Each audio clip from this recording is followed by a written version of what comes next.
وسلم صلى الله على محمد صلى الله عليه وسلم. Alhamdulillahilladzi arsala ilaina khairar rusulih wa anzala alaina khairal kutubih wa amarana bittiba'il qur'ani wa sunnati nabiyyih. Allahumma shalli wa sallim ala sayyidina Muhammadin wa ala alihi wa sahbihi ajmain. Rabbi shrah li sadri wa yassir li amri wa hlul 'uqdatam min lisani yafqahu qawli. Subhanaka la ilma lana illa ma 'allamtana innaka antal alimul hakim. Amma ba'd, hadirin yang dirahmati Allah, Bapak Ibu, cangcingnya Babe. Alhamdulillah, kata Ustaz Kosasi ada kata kehadirannya. Selama ini saya nggak ada 2 kali, jadi disindir tadi 2 kali juga mengucapkan kata kehadirannya. Terima kasih. Biasanya enggak itu kata-kata itu nggak muncul, tapi alhamdulillah malam ini itu 2 kata 2 kali diucapkan, maksudnya 2 kali saya nggak hadir ya. Terima kasih atas kehadirannya gitu ya. Terima kasih pula. Alhamdulillah pada kesempatan. Iya, saya paham banget. Jadi memang pilihan bahasa yang tepat sekali itu kan, karena dulu pernah belajar bahasa Indonesia. Hadirin yang dirahmati Allah, saya akan sedikit sharing ada salah satu ayat atau mungkin beberapa ayat. Namun demikian akan dijelaskan dulu asbabun nuzulnya. Hadirin yang dirahmati Allah, orang-orang Quraisy Mekah, orang-orang kafir Mekah, orang-orang Quraisy, waktu adanya Rasulullah Muhammad SAW, dan memang biasa mereka para penggedenya, dedengkotnya itu selalu musyawarah. Dan ini dedengkot ini adalah para orang kafir, para dedengkot di Makkah. Nah, mereka tahu persis kalau di Yathrib, sekarang Madinah, itu ada rahib-rahib yang tahu tentang isi Taurat, yang tahu persis tentang Rasul yang mana, yang bukan yang mana. Maka orang Quraisy ini bermusyawarah dan mengutus 2 orang untuk pergi ke Yathrib untuk menanyakan kepada rahib-rahib tentang Muhammad. Kamu ke sana, tanya ke rahib, jelaskan Muhammad seperti apa orangnya, kegiatannya apa dan sebagainya. Tanyakan Muhammad itu benar Rasul atau bukan? Apa hanya ngaku-ngaku saja kan itu kan? Maka diutuslah 2 orang ini ke Yathrib. Sampai Yathrib diceritakan pula, karena mereka utusan, diceritakan apa yang diinginkan. Dan para rahib pun justru bukan menjawab apakah Muhammad itu Rasul atau tidak, tetapi tanyakan 3 hal kepada orang yang kamu maksud, kata rahib. Yang pertama, tanyakan tentang kisah pemuda yang lari dari kaumnya karena mempertahankan imannya dan akhirnya istirahat di sebuah gua. Pertanyaan kedua, tanyakan tentang perjalanan dari timur ke barat. Dan yang ketiga, tanyakan tentang apa itu ruh. Nanti kalau Muhammad itu yang kau maksud dapat menjawab 3 hal ini, berarti itu Muhammad adalah seorang Rasul. Tapi kalau tidak bisa menjawab, berarti Muhammad adalah seorang pembohong. Kembalilah 2 utusan ini ke Mekah dan menyampaikan kepada dedengkot kafir Quraisy, menyampaikan hal tersebut, dan dedengkotnya pun bertanya kepada Muhammad. Itu jawabnya Muhammad ya. Pada Rasulullah Muhammad SAW, wahai Muhammad, tolong jawab 3 pertanyaan. Disebutkan 3 pertanyaan tadi diminta oleh rahib. Apa kata Rasulullah Muhammad SAW? Oke, akan aku jawab besok.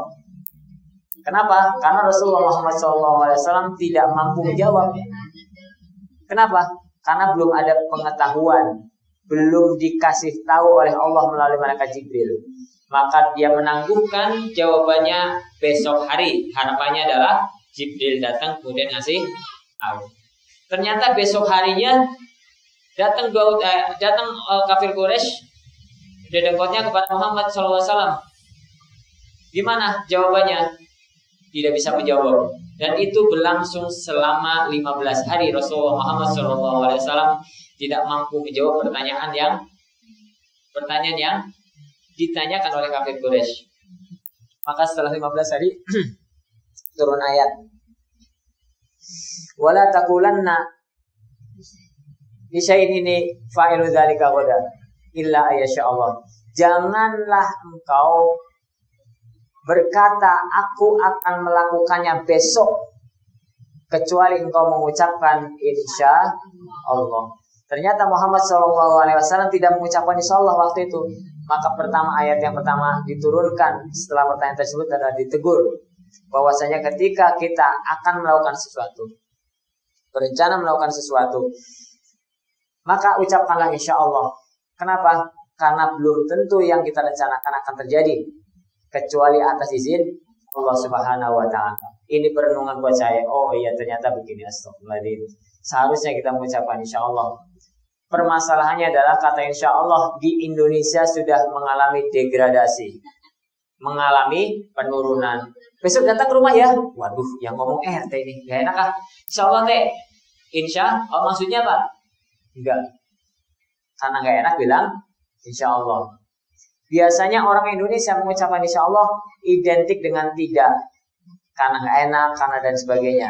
Padahal seharusnya insya Allah itu diucapkan entah itu yakin ataupun tidak, entah itu 100% ataupun tidak, dia harus mengucapkan insya Allah. Dan seyogianya kalau menurut saya, insya Allah justru identik dengan iya. Hanya Allah lah yang mampu menghalangi ketidak terjadiannya. Maka besok ke rumah ya. Kalau memang nggak mungkin, bilang aja besok saya ada acara nggak bisa. Tapi kalau memang acara di cancel, insya Allah saya akan ke rumah. Insya. Saya sering mendengar ustadz-ustadz mengucapkan insya Allah. Ternyata itu benar. Ada ayat Al-Qur'annya, ada di surat Al-Kahfi ayat 23. Jadi tentang di pertanyaan pertama ini tentang menjelaskan tentang Ashabul Kahfi. Jadi kemudian setelah itu baru bercerita tentang Ashabul Kahfi. 3 pertanyaan ini dijawab oleh Rasulullah berdasarkan yang disampaikan oleh malaikat Jibril. Nanti ada di 3 surat.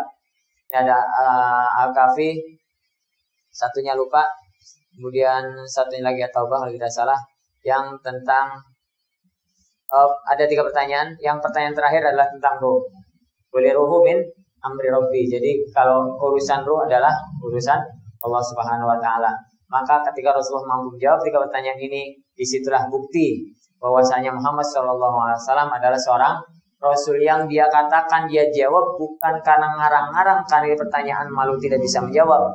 Tapi kalau tidak mampu menjawab, maka Rasulullah hanya diam menunggu wahyu. Kalau kita dikasih pertanyaan oleh orang lain nggak bisa jawab, itu buat PR. Apalagi kita guru kan, kalau nggak bisa jawab bilang nggak bisa, belum tahu dan sebagainya. Tapi dengan bahasa yang lebih elegan, biar tidak kelihatan bodohnya, tidak kelihatan nggak bisanya. Gimana Ustaz? Gimana Pak? Gini nih. Oh, pertanyaan yang bagus gitu. Ini akan kita bahas besok. Kan ini perlu penjelasan panjang. Wah, padahal belum tahu.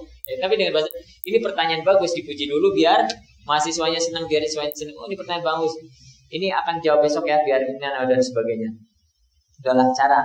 Bukan berarti kita menghindar dari pertanyaan, tapi cara yang baik biar kita tetap mampu menjawabnya. Tapi insya Allah pertemuan besok kita akan bahas mengenai hal ini. Karena ini perlu penjelasan panjang lebar biar teman-teman yang lain juga paham. Bukan hanya kamu yang bertanya yang paham, tapi biar semua paham.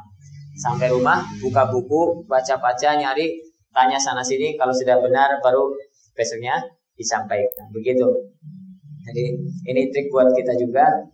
Jadi yang bisa kita ambil hikmah dari ayat ini adalah yang pertama, pastikan ketika kita akan melakukan suatu berjanji ataupun apa, kita pastikan ada kata insya Allah. Dan jangan pernah yakin 100% akan terjadi.